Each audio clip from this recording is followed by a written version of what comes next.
My name is Diashne. 27.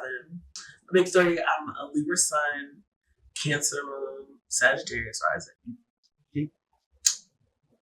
Advice I would give my past self is continue to pop that pussy. You are as bold and as charismatic as you are for a reason. And the girl, like, it radiates how people see it, people like it, people love it, and don't shy away from it. I think my first positive experience with sex was like being affirmed in my body. I have been queer for a long time, but being plus size, queer, having PCOS, so like having a little facial hair, having a hairier body, was always something that like kind of made me really, really uncomfortable. So I feel like the first affirming experience was with my current partner, who was like, I don't give a fuck about none of that. You find a shit, I'm down with it, and like took their time with me, exploring me and exploring my body. What makes me feel empowered with my sex is allowing myself to truly explore with it. So when I say explore, like trying different kinks, trying different positions, different partners, and really just enjoying that. I think the exploration of sex is what I find fun and affirming. My past experiences in sex have really shaped me. I will say there have been times where I really shouldn't have gave certain folks my body. There were times where folks have violated my body and taken advantage of various different like spaces of vulnerability for me. And I just really think that try not to cry. I just really think that this journey has allowed me to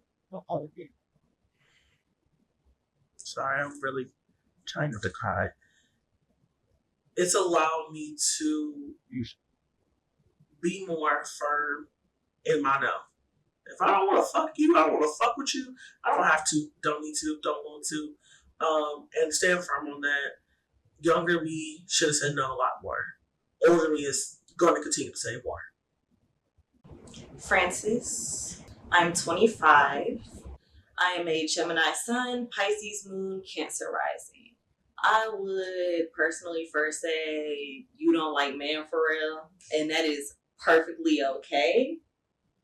And it is okay to say no in situations if you're not feeling something, but it is also okay to explore anything that you may be feeling and be confident in that. My first positive experience with sex would actually be my first time engaging in sex in like a semi-public setting. I feel like it really brought me out of my comfort zone. I'm somebody who doesn't like to show a lot.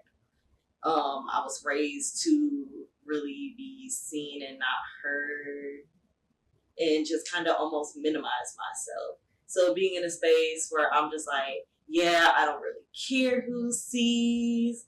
I'm doing what I feel, feels good, and just embracing that and having fun and just being in the moment instead of overthinking it.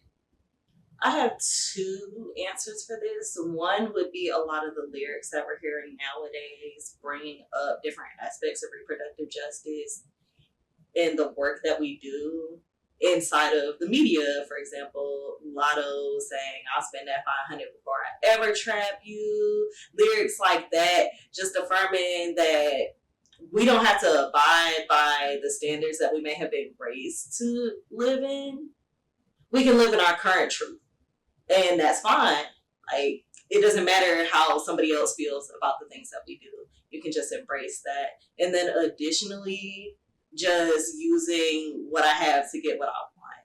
As I became more confident within my sexuality and my fluidity as well, just going like, okay, if I don't like these men, but I want to use the assets that I have to gain profit or things of that nature, I can do that, and it's okay if I am choosing to actively do that. I feel like they've definitely made me more confident more willing to say what I want and not just sit by and do whatever just because somebody else feels good. Just embracing what makes me feel good, stepping in, being a little more dominant, being verbal about more things.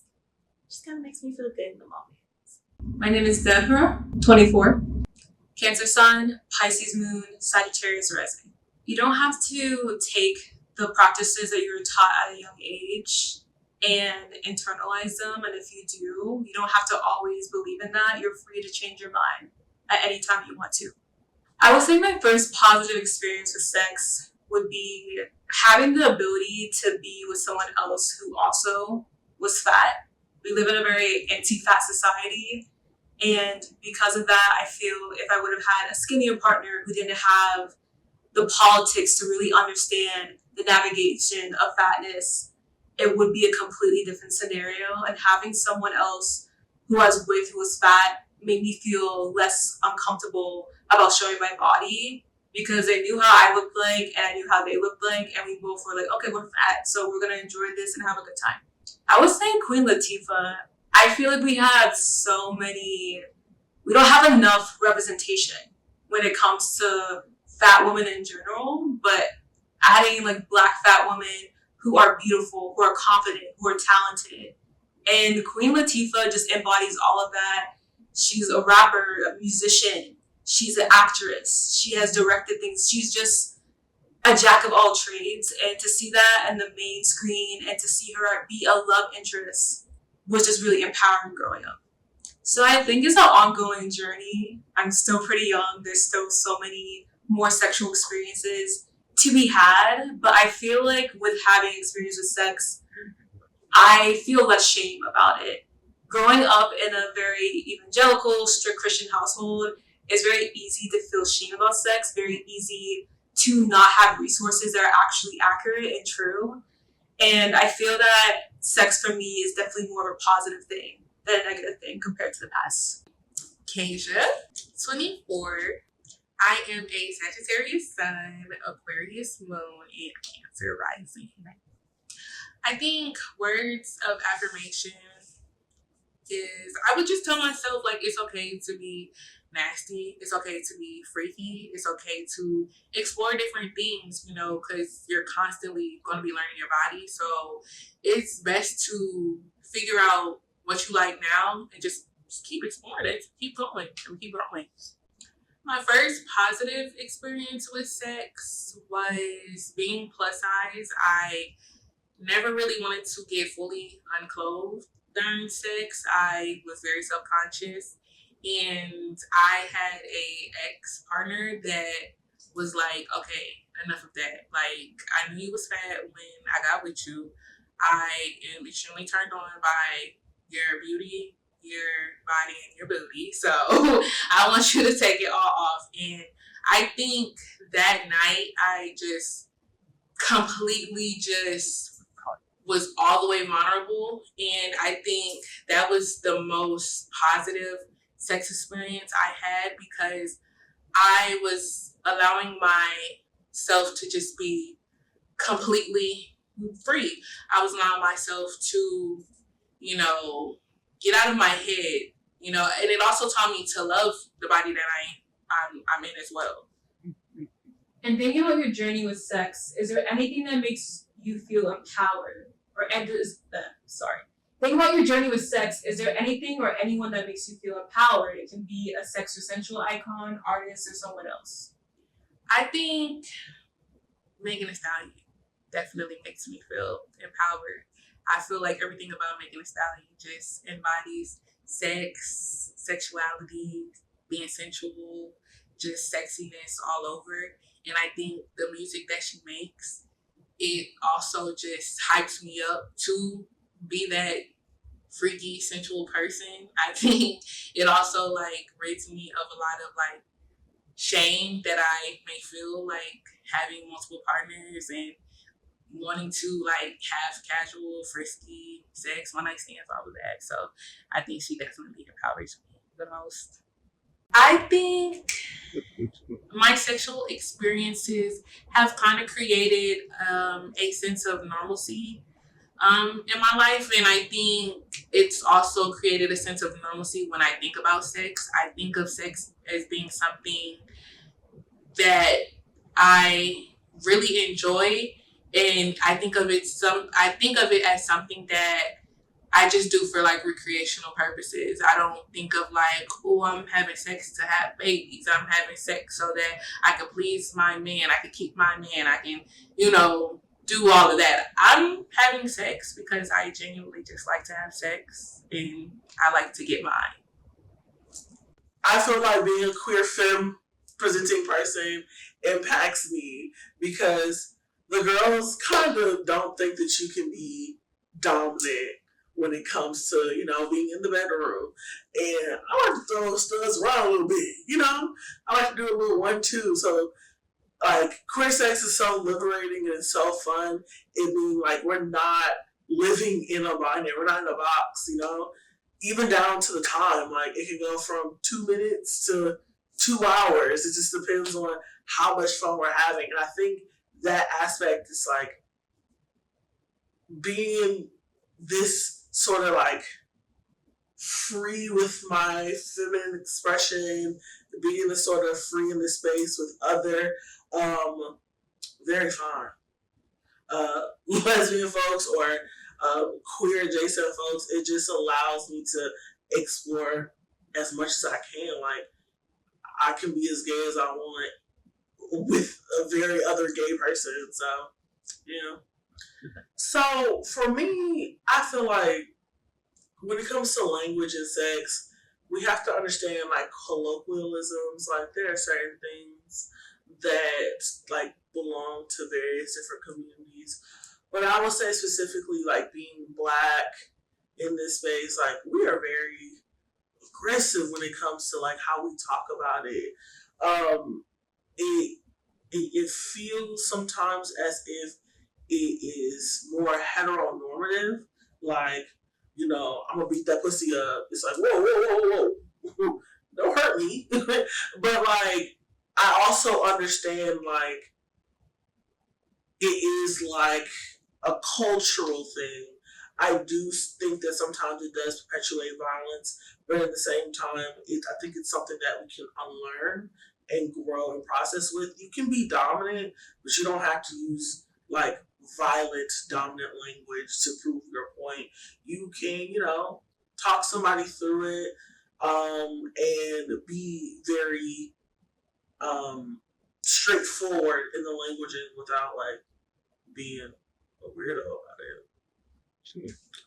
In my eyes, being queer is being free. I feel like I have been my most free self when I was being as honest as I am about my identity. When I came out in the 8th grade as bi, girl, I wasn't no fucking bi. Like, I like girls. And, like, even on the days where I do find men attractive here and there, I think just being honest about where my sexuality falls has been such a liberating experience. I think living in that binary and living off of, like, what other people would think about how I get down it's stupid. It's stupid because at the end of the day, I'm fucking this person. I'm doing this. And if I'm not comfortable in my own sexuality, how the fuck do I expect for somebody else to be comfortable with what we got going on?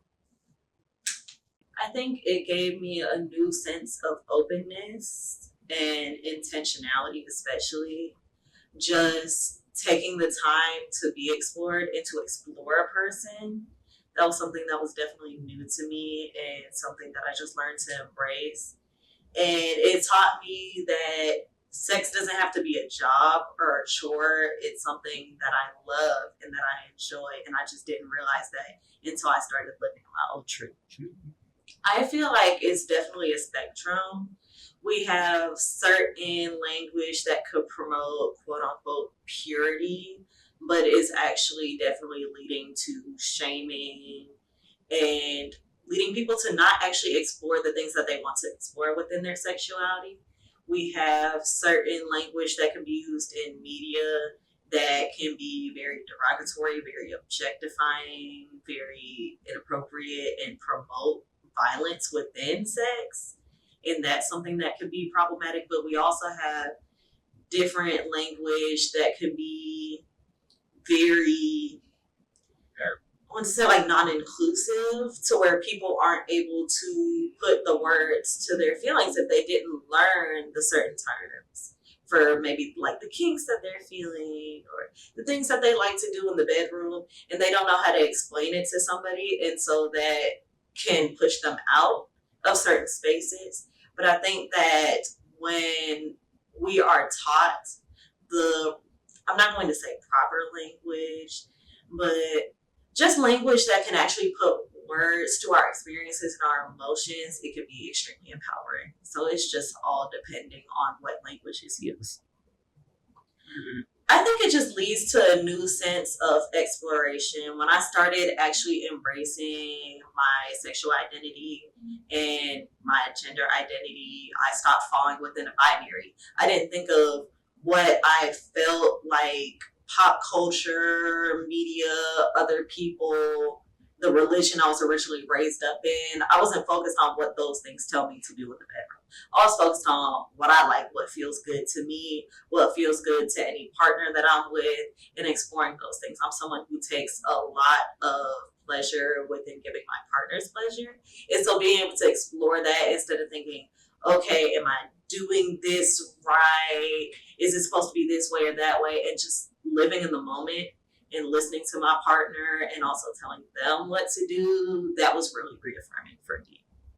I think when we use violent language, we don't value sex as much. I think when we talk about, oh, I'm about to beat up the pussy, I'm gonna kill the pussy, R.I.P., just kill the pussy. I think when we go into it like that, sex isn't always enjoyable that way. It's real, like, hardcore, and it's not really pleasurable for the one who's receiving it.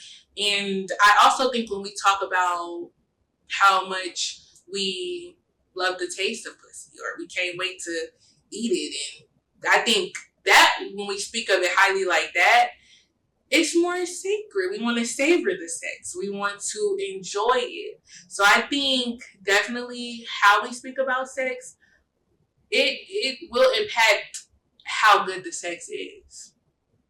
I feel that sex has been very gender coded, where the masculine person or the man is just giving it to the feminine person or the woman, with a lot of ways that we talk about sex. And I feel that's a very black and white way of thinking. And I think when it comes to sex, there's just so many ways that people do it and so many ways that people engage with it. And it's important to not be so black and white and to explore all different possibilities. I feel that a sexual liberated future is a future where people don't have shame about their sexuality. They have the tools and the knowledge to know what they want to do and have the comfortability to have the choices that they have in front of them and make the best decisions for themselves. My biggest piece of advice for anyone that is exploring their sexuality is do what makes you feel good. Pleasure is personal. Pleasure is powerful. Pleasure is political. Pleasure is radical. Do not take into account what religion or family or even your close friends have to say about sex life. It is something that's personal. As long as you are taking in consent and you are valuing autonomy, run like the wind, do what you want within legal limits. So I don't want y'all to say I told y'all to do anything else. A sexually liberated future to me looks like queer folks being able to explore themselves in their most authentic way. I'm talking about trans girls being as free as possible, being loved out loud, being appreciated, and being applauded for their life. I'm talking about fat femmes being desirable not only in the bedroom but in public and out loud. I'm talking about the most gayest of gay people just being themselves, accepted, loved, and appreciated. Sexually liberated future looks like folks taking pride and pleasure and allowing themselves to fully enjoy the experience within safe parameters, with consent, and without coercion, because in a great world in that space, we wouldn't have space for it. I say be authentically you. Stop worrying about what other people do inside of their bedroom. Do what feels good to you and what feels good to the person that you're with, only if you are consenting to what they are also asking you. You don't have to do anything you don't want to do, but also be free, be shameless. Don't feel like somebody else's influence should impact your sex life at any point in time. I feel like what's most affirming to me would be my fluidity.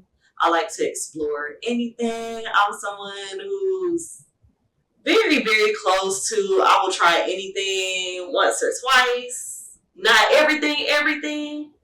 Because some things I'm not going to kink shame, but I do be kink asking why sometimes. But there are a lot of things that I'm very open to, and I want to know what that experience feels like, and I'm willing to embrace that. I don't have to top every time. I don't have to be the bottom every time. Like, I can just switch up and do what feels good to me in that moment. To me, it looks like being free of shame or stigma. It looks like autonomy. It looks like consent. And it looks like no more outing and no more body count conversations. It's tired, it's dead, it's done. Let people fuck who they want to do. My biggest piece of advice would be to do what you like. Just really do what you like. Don't let outside influences discourage you from wanting to try different things. Don't let outside influences encourage you to not want to explore multiple people. Don't let outside influences discourage you from wanting to try, different things with different people. Don't let outside, voices just get in your head telling you that sex is supposed to be this traditional way. It's only supposed to be one way. You're only supposed to do it with one person. You're only supposed to do these sacred acts with one person. Do what you want to do. A sexually liberated future looks like being able to express your sexuality however you please. Letting people mind their own business. People be so in tuned into what you want to do in the bedroom with whoever you're doing it with. In a peaceful world, in my world, I just look at it as doing whatever you want to do, with whoever you want to do it with. Just literally everybody minds their own business. And if you want to be the biggest freak in the world, you be the biggest freak in the world. And nobody can tell you that's right or it's wrong.